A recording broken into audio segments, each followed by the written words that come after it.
मिरजेतील निलजी गावात महिलेवर झालेल्या सामूहिक अत्याचार प्रकरणी भाजपच्या महिला मोर्चाच्या पदाधिकारी आक्रमक झालेला दिसून आला।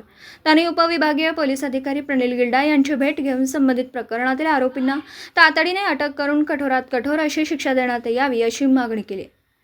अति तातडीने या प्रकरणाचा तपास व्हावा व आरोपींना 24 तासात तात्काळ अटक करावी अशी मागणी करीत भाजपा प्रदेश कार्यकारिणीतील स्वाती शिंदे, जिल्हाध्यक्ष गीतांजली ढोपे पाटील या आक्रमक झाल्या। यावेळी लतिका शेंगणे यांच्यासह महिला पदाधिकारी उपस्थित होत्या।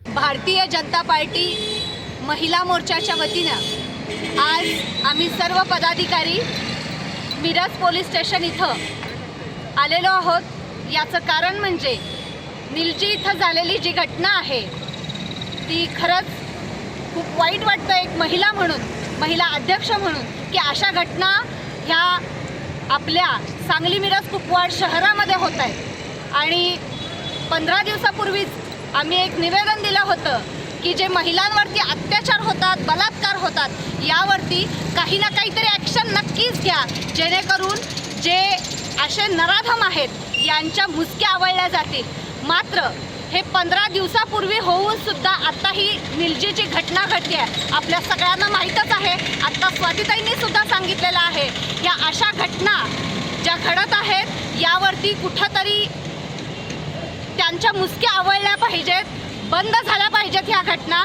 यासाठी आम्ही सर्व महिला मोर्चाच्या वतीनं सर्व पदाधिकारी महिला इथं आलेलो आहोत आणि याचा निषेध करतो आणि यावरती लवकरात लवकर पोलिसांनी कारवाई करावी अशी मी त्यांना विनंती करते।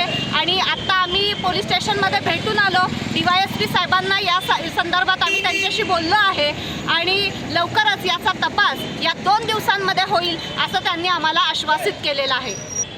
सांगली जिल्ह्यातील मिरज तालुक्यातील निलजी या गावी 2 दिवसापूर्वी अशी घटना घडली की शेतमजूर महिलेवर बलात्कार घडला।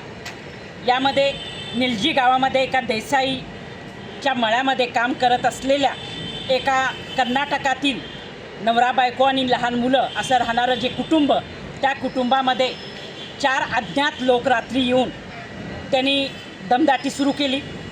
त्यांच्या गळ्यातील पायातील ऐवज मागितले। त्या महिलेनं स्वतःच्या कानातलं, स्वतःचं मंगळसूत्र, स्वतःच्या पायातले पैंजण काढून दिले।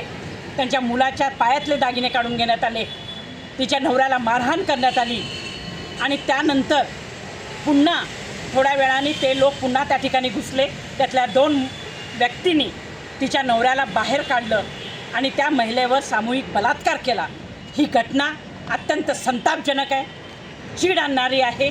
आज भारतीय जनता पार्टी महिला मोर्चाच्या सर्व पदाधिकाऱ्यांसहित आज मिरजेच्या ज्याचे तपास अधिकारी आहेत प्रवीण गिल्डा यांच्याशी आम्ही चर्चा केलेली आहे। आज पेपरमध्ये असं आलं की 4 संशयित लोक मिळालेले आहेत, तर हा तपास कुठपर्यंत चालू आहे याच्यासाठी आम्ही या ठिकाणी आलो होतो। परंतु असं आत्ता साहेबांकडून आम्हाला कळलं की हे 4 आरोपी हे या गुन्ह्यातील नाही आहेत। अद्याप ज्यांनी गुन्हा केलेला आहे ते गुन्हेगार मिळालेले नाही आहेत। भारतीय जनता पार्टीकडून आमची अशी मागणी आहे की 48 तासात 2 दिवसात याचा तपास लागला पाहिजे। सांगलीच्या SP साहेबांनी याच्यामध्ये सतर्क होऊन जास्तीत जास्त टीम पाठवून यामध्ये ज्यांनी कोणी आरोपी असतील, जे कोणी आरोपी असतील त्यांच्या मुसक्या आवळल्या पाहिजेत, त्यांना अटक केलं पाहिजे आणि या लोकांना फाशी मिळाल्याशिवाय आम्ही स्वस्थ बसणार नाही आहोत। या महिलेच्या पाठीमागे आम्ही आहोत। यामध्ये या केसेसमध्ये आत्ता आम्ही गिल्डा साहेबांना सांगितलेलं आहे की जे कोणी आरोपी मिळतील त्यांना जास्तीत जास्त PC मिळाला पाहिजेत आणि अशा प्रकारचे आणखी गुन्हे आजूबाजूला कुठे झाले आहेत का याचा तपास केला पाहिजे। त्याचबरोबर ज्यांना फाशी मिळेल याकरिता लवकरात लवकर चार्जशीट दाखल झाली पाहिजे आणि याचा तातडीनं तपास व्हावा अशी मागणी आम्ही केलेली आहे। आणि आत्ताच यानंतर आम्ही त्या कुटुंबाला भेट देणार आहोत। परंतु या बाबतीमध्ये लवकरात लवकर पोलिसांनी यांच्या मुसक्या आवळाव्यात आणि यांच्यावर कारवाई व्हावी असं या ठिकाणी आम्ही सांगितलेलं आहे।